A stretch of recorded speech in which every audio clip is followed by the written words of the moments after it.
picnic বুলি ক'লে গাহৰি আৰু ছাগলী আৰু কি লাগিছে তাতে ইমান ধুনীয়া পৰিৱেশটো এনেকুৱা আমাৰ গোটৰ ফালৰ পৰা আজি আমি পিকনিক যাম দুদিনমানৰ আগত আমি এখন লটাৰী খেল পাতিছিলো তাৰে যিমানটো লাভ হ'ল আজি গোটেইকেইটা লগ লাগি এসাঁজ খাম আমি পইচা বেংকত নথওঁ দেই পেটতহে থওঁ লগত আছে গাজৰ দাদা আৰু এইফালে বিলাহী মই মাজতে জলকীয়া আজি কিন্তু চালাডখন খাই ভাল পাব ৰাইজে ৰাস্তাটো বৰ এটা ভাল নহয় কথাষাৰ শেষেই নহ'ল ফচিয়ে গ'ল নহয় গাড়ীখন পেনটো গুচাই বোকাত নামি গাড়ীহে ঠেলিও আৰু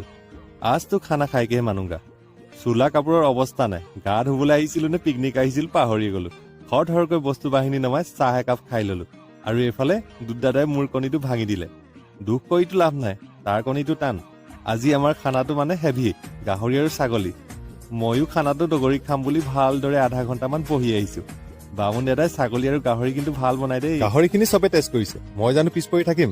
ভাগত কি পিছ পালে নাজানো কিন্তু টানি ছিঙিব নোৱাৰিলে নাই অহা যদি এবাৰ আহি চাব একদম পাৰফেক্ট পিকনিক প্লেচ এইফালে খানা ৰেডি আমি খাই লওঁ আজিলৈ ইমানেই বাই বাই